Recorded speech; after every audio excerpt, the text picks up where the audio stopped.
حرية الصحافة هسريسو عدالة درادو هسوشو التلسنمادو هتكتو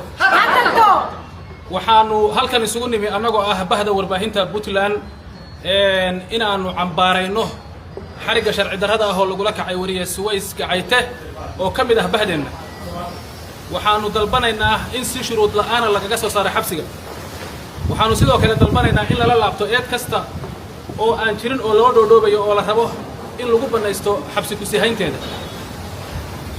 ma aha saxaafadu dambi maaha kuwa dambeynaya saxaafada oo caburinaya waa kuwa cadaaladda ka fog cadaaladdu ha sareysa baan leenahay waxaan dalbanaynaa in si shuruud la'aan ah oo ugu dhaqsiyaha badan loo soo daayo wariyaha bahda warbaahinta si guud waxay ka midaysan yihiin oo isugu duuban yihiin oo la jiraan inay u heliyaan cadaaladda inay ka soo horjeestaan cadaalad darrada caga jugleynta iyo caburinta saxaafadda wariye in la xiro macnaheedu ma aha in runtu ay qarsoomi doonto runtu way jiraysaa xaqu waa la sheegay